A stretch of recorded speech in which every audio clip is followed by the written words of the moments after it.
Tri-ena na koncu, kar zanesljiva zmaga. Sevnica napadala zadnjih 10 minut z vratarjem, dali so samo en gol.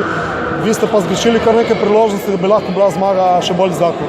Ja, res je, mogoče rezultat izgleda lahek, da smo lahko dobili tekmo s 3-1, ampak na koncu drugi polčas, namesto da smo zadeli par golov iz protinapadov, smo jih kvečemu, enega smo dobili, nismo uspeli dovolj dobro obraniti, ampak vedeli smo, Sevnica igra to karo, so nevarni, vrsto let igrajo skupaj in vedeli smo, da je neugodna tekma, pripeljali smo prvi polčas do konca, kako smo hoteli z 2-0 in potem dalje se borili in na koncu prišli do zaslužene zmage.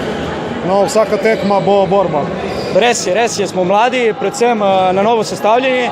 Odšel nam je prvi igralec in prvi strelec lanske sezone Nik Zajc, nam je odšel v Italijo, Slavena Radiškovića ni več med nami, Škerliča, tako da se borimo. Tisti, ki smo tukaj, se borimo in delamo vse za bronz, da bi bili čim više in čim boljše. Zaenkrat gre v redu? Zaenkrat gre v redu, treniramo dobro se pripravljamo na nasprotnike, gremo trening po trening posebej in tekmo po tekmo posebej, tako da upamo, da na koncu bo rezultat pokazal svoje in zaenkrat kaže in gremo dalje naprej. Reči v današnji tekmi, mogoče vam je zmanjkal en zadetek v tistih zadnjih minutah, v zadnjih 10 minutah, ko ste napadali z golmanom, s čimer bi domačo ekipo spravili pod precej večji pritisk. Ja, že od začetka smo obe ekipe začeli tako previdno, malo smo se potipali.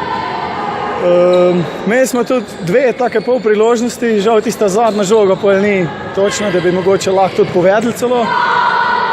Pa se je pa tekma odvila na najbolj za nas.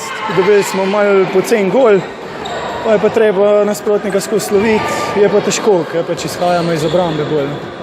No, ampak ko je Drobnjena v gol, če bi takrat v naslednji minuti dali še enega, je bilo še dovolj časa do konca. Ja, z Gojmanom smo dejansko kar dobro odigrali, strpno, tudi prav cajt smo šli, žal pa je pol zmanjkali, ja, tudi Alen je pobranil par žog,